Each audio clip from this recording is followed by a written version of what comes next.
Delivery के बाद सब बेबी को देखकर खुश थे, पर सच बताऊं मैं अंदर से बिल्कुल भी ठीक नहीं थी। कभी बिना वजह रोना आता था, कभी गुस्सा आता था और फिर उसी बात का गिल्ट। मैं पोस्टमार्टम इमोशंस की वो सच्चाई शेयर करने वाली हूँ जो शायद कोई ओपनली नहीं बताता। तो हेलो एवरीवन, आज का वीडियो हर न्यू मॉम्स के लिए है, स्पेशली उनके लिए जो डिलीवरी के बाद इमोशनली अनस्टेबल फील कर रही हैं। तो आज इस वीडियो में मैं पोस्टमार्टम इमोशंस के बारे में अपना जो रियल एक्सपीरियंस है वो शेयर करूँगी। तो डिलीवरी के बाद अचानक से मुझे कभी कभी रोना आ जाता था। कोई बड़ा रीज़न नहीं होता था, कोई बात नहीं होती थी, बस आंखों में आंसू आ जाते थे। कभी थकान की वजह से, कभी नींद पूरी ना होने की वजह से। और सबसे बड़ी बात ये थी कि मुझे समझ नहीं आता था कि मैं रो क्यों रही हूँ। बाद में मुझे पता चला कि ये सब कुछ हार्मोन्स चेंज होते हैं डिलीवरी के बाद, तभी ये सब होता है। और ये सब होना नॉर्मल होता है, जो सभी के साथ होता है, जो भी वुमेन्स हैं जो न्यू मॉम बनी होती हैं। तो ये सारी चीज़ें होना नॉर्मल है। तो मैं नॉर्मली काम पर्सन हूँ, मैं बहुत शांत स्वभाव की हूँ, पर पोस्टमार्टम फेज पे मुझे छोटी छोटी बातों से इरिटेशन होती थी। कभी हस्बैंड पर गुस्सा आता था, कभी सिचुएशन पर, और कभी कभी खुद पर। तो ये सारी बातें मेरे साथ होती थी और फिर उसके 5 मिनट बाद ही उसी बात का मुझे गिल्ट फील होता था कि मैं ऐसा क्यों कर रही हूँ, मैं ऐसा रिएक्ट क्यों कर रही हूँ। तो अगर आप भी ऐसा मेरी तरह फील कर रही हैं तो ये सब जो है ये नॉर्मल है और आप बदल नहीं रही हैं। आप जो हैं हार्मोनल रिकवरी फेज़ में हैं। तो ये सारी बातें मेरे साथ होती थी। तो ये जो भी न्यू मॉम है, जो भी इस समय से गुजर रही हैं, ये सारी चीज़ें उनके साथ होना बिल्कुल नॉर्मल है। ये इसमें कुछ भी अब नॉर्मल नहीं होता है। कभी कभी लगता था कि मैं सब कुछ मैनेज नहीं कर पा रही हूँ, मैं अच्छी माँ हूँ या नहीं, मैं इतना जल्दी थक क्यों जाती हूँ।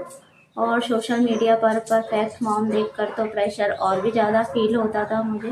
कंपैरिजन मेरा होने लगता था, अपने आप में मैं फील करने लगती थी।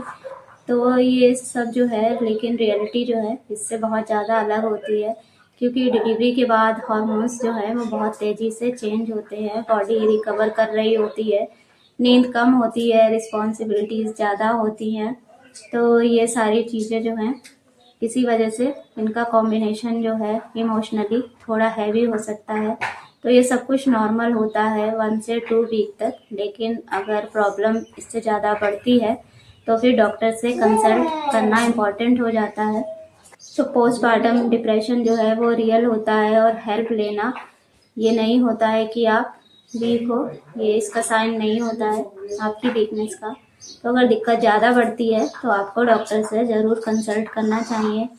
और मैंने क्या किया इस फेज में, तो मैंने अपने जो इमोशंस थे उन्हें डिप्रेस नहीं किया, हस्बैंड से ओपनली बात की, थोड़ा टाइम मैंने दिया अपने आप को और ख़ुद को ये रिमाइंड किया कि ये फेज़ जो है ये टेम्परेरी है, ये वक्त जो है ये बीत जाएगा, हमेशा ऐसा नहीं रहेगा। और सबसे ज़्यादा इम्पॉर्टेंट, मैंने अपने आप को जज करना बंद किया।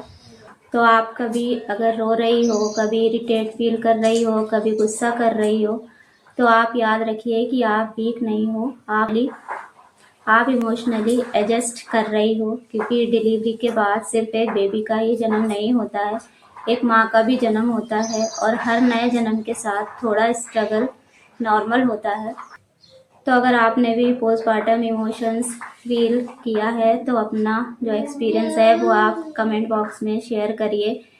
आपकी स्टोरी किसी और माँ के लिए जो है वो स्ट्रेंथ बन सकती है और किसी और माँ को फील करा सकती है कि वो अकेली नहीं है।